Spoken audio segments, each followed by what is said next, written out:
Hey, shalom, shalom, shalom, shalom. First and foremost, I want to give all praises, glory, and honor to Yahweh, Bahashem, Yahweh Shai, Bahashem, Rachak Kodash. Double honors to our apostles and elders of Great Millstone that rule well. Peace and blessings to the hopeful elect out here pushing this truth and sincerity. The water for which y'all do, we love you. We appreciate you through the spirit of Yahweh, Bahashem, Yahweh Shai. And shalom to y'all. All right, this is your brother Dawud Dodd from the Great Millstone Camp in Atlanta. Lord willing to give you an edifying lesson through the spirit and power of Yahweh Bashem Yahweh Shai. All right. Who the world ignorantly calls God, his name is Yahweh, meaning he is or he exists or he to be. Who the world ignorantly calls Jesus Christ, his name is Yahweh Shai, meaning he is the Savior or he is the deliverer. All right. He saves, he delivers. All right. If you're watching this now, you are a so-called Black, Native American, or Latino man or woman, then you are a Hebrew Israelite according to the Holy Bible. You will not find Black, Native American, or Latino in the Bible. So you need to know who you are according to the Bible, right? Because certain people in the Bible was promised the glory, the covenant, the kingdom, and salvation. Now, if you don't look like a so-called Black, Native American, or Latino, all right, and especially if you feel like this is the truth and it resonates with your spirit, all right, you could possibly be a Hebrew Israelite, all right? It does not matter what you look like. It does not matter what color your skin is. It only matters that your bloodline goes back to Abraham, Isaac, and Jacob. Jacob had his name later changed to Israel. Israel in the Hebrew is Yasharallah, meaning he is a prince of the power. Now, let's continue to read about the story of our King David, all right? Story, the conquest of King David, and learn about our forefathers, all right, what kind of men they were, all right, what values they held, right? Learn a lot from their humility. Learn a lot from their mistakes. But also learn a lot from their from their heart that they had, their spirit, their la'ab, their heart, their mind, right? And try to apply it into our times, into our own life, into our own walk in this truth. Right? We'll need that spirit of Yahweh Bashem Yahweh Shai of faith now more than ever. All right, so this is 1 Samuel chapter 20, starting at verse 1, to continue on for 1 Samuel, David and Jonathan covenant. That says, and David fled from Naioth in Ramah, and came and said before Jonathan, what have I done? What is my iniquity? And what is my sin before thy father, that he seeketh my life? It says, and he said unto him, Yahweh forbid, thou shalt not die. Behold, my father will do nothing, either great or small, but that he will shew it to me. And why should my father hide this thing from me? It is not so. And David sware moreover, and said, thy father certainly knoweth that I have found grace in thine eyes. And he said, let not Jonathan know this, lest he be grieved. But truly, as the Lord liveth, and as thy soul liveth, there is but a step between me and death. Then said Jonathan unto David, whatsoever thy soul desireth, I will even do it for thee. Man, talk about a brotherhood, man. It says, and David said unto Jonathan, behold, tomorrow is the new moon, and I should not fail to sit with the king at meat. But let me go, that I may hide myself in the field until the third day at evening. If thy father at all miss me, then say, David earnestly asked leave of me, that he might run to Bethlehem his city, for there is a yearly sacrifice there for all the family. If he say thus, it is well, thy servant shall have peace. But if he be very wroth, then be sure that evil is determined by him. Therefore thou shalt deal kindly with thy servant, for thou hast brought thy servant into a covenant of the Lord Yahweh Bashem Yahweh Shai with thee, notwithstanding,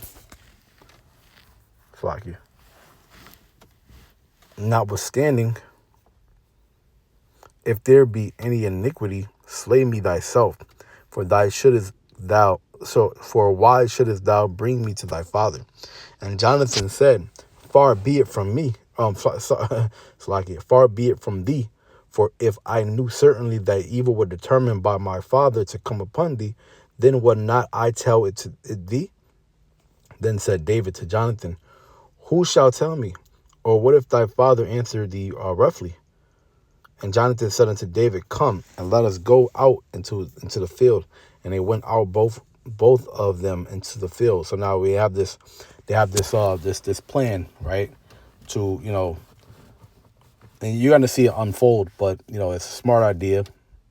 And they're just trying to determine the spirit of King Saul at the time. All right, what demons are on King Saul and what spirits are on him, and how he's going to deal with David. So they have we'll see it unfold, but they have certain signals and the ways they got to kind of communicate with each other, and they come up with this elaborate plan.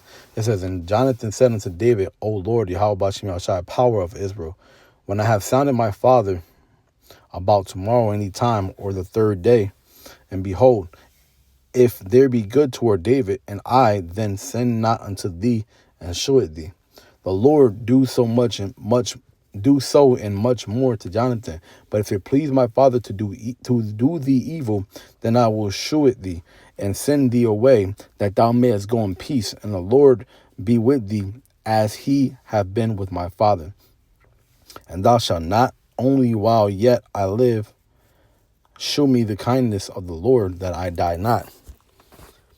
But also thou shalt not cut off thy kindness from my house forever.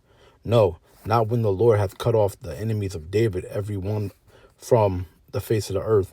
So Jonathan made a covenant with the house of David, saying, let the Lord even require it at the hand of David's enemies. And Jonathan caused David to swear again, because he loved him, for he loved him as he loved his own soul. Then Jonathan said to David, tomorrow is the new moon, and thou shalt be missed, because thy seat will be empty. We're talking about a man risking his life even for his best friend over his father. It says, and when thou hast stayed 3 days, then thou shalt go down quickly and come to the place where thou didst hide thyself when the business was in hand, and shalt remain by the stone Ezel. What does that mean? Stone Ezel.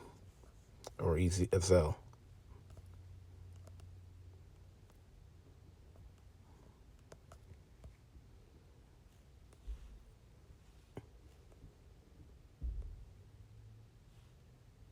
Strong's H237.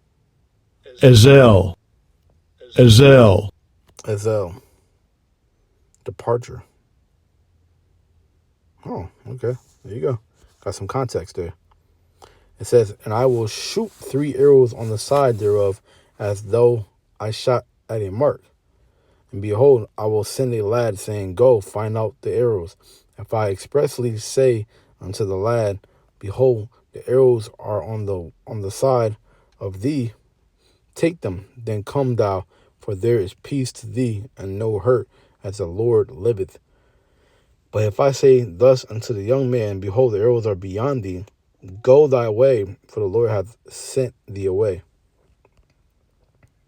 And as touching the matter which thou and I have spoken of, and as touching the matter which thou and I have spoken of, behold, the Lord be between thee and between thee and me forever.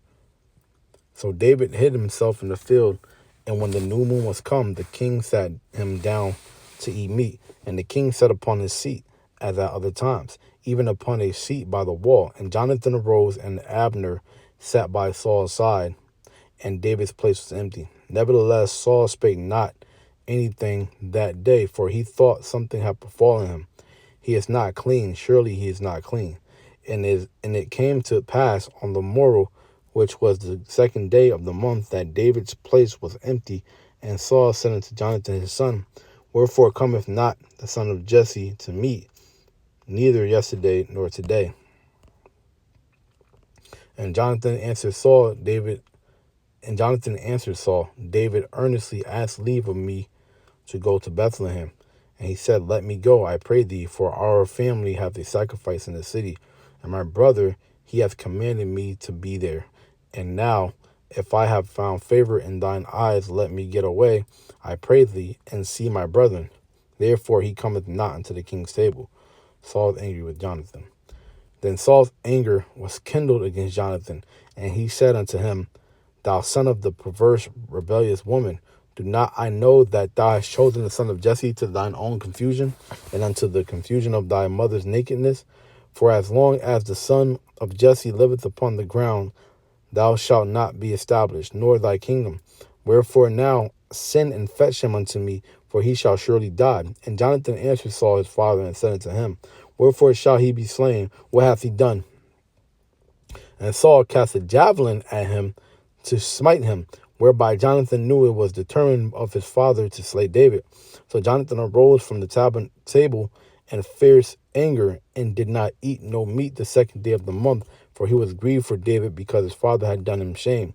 And it came to pass in the morning that Jonathan went out into the field at the time appointed with David, and a little lad with him. And he said unto his lad, Run, find out now the arrows which I shoot. And as the lad ran, he shot arrow beyond him. And when the lad was come to the place of the arrow which Jonathan had shot, Jonathan cried after the lad and said, It is not the arrow beyond thee. Is not the arrow beyond thee? And Jonathan cried after the lad, Make speed, haste, stay not. And Jonathan's lad gathered up the arrows and came to his master. But the lad knew not anything, only Jonathan and David knew the matter. And Jonathan gave his artillery unto his lad, and said unto him, Go, carry them to the city. And as soon as the lad was gone, David arose out of a place toward the south, and fell on his face to the ground, and bowed himself 3 times, and kissed one and another. And they kissed one another, and wept one with another, until David exceeded. And Jonathan said to David, Go in peace, for as much as we have sworn both of us in the name of the Lord, saying, The Lord be between me and thee, and between my seed and thy seed forever. And he arose and departed, and Jonathan went into the city. Now, this is sad, because they loved each other, and they loved each other as brothers, all right? Now, when Christians read this, some Christians or some weirdos read this, they say, oh, they were homosexuals. That's not what that was. All right? They had a strong love for each other, a bond that brothers had back then that even the blood brothers of today do not have now. Now, Salakia, I know I read that like a novice, like a story, but that's exactly the point. The story, the point of this is to understand, get the story, and read it as such when it's in certain context.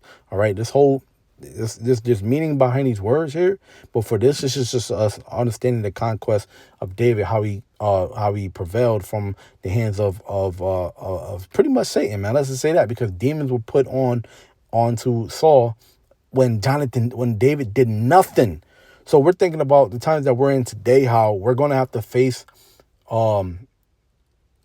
adversaries when we're blameless, right? When we're blameless, when we have done nothing, we've done no wrong, right? That time is coming, man. You see? I mean, you have a lot of, even in Jacob's trouble right now, which is going on right now, the Northern Kingdom, you might have some Northern Kingdom, and they never did anything their whole lives, man. But ISIS is trying to get them the hell out of there. You see? So we need to have faith, man. And that's what this is about. It's about having faith. Because even David, in a time of he even had the upper hand, but he didn't touch the Lord's anointed, man. And you'll see, as we keep on reading the story, you'll see. There's times where David could have killed Saul, and he didn't do it because he was the king's anointed. He was the Lord's anointed. That's humility, man. But Lord willing, he was edified, man. All right, I want to end it off by giving all praises, glory, and honor to Yahweh Bashem Yahushua, Bashem Kakadash. Double honors to our apostles, elders, and great Milson that rule well. Peace and blessings to the hopeful elect. And shalom.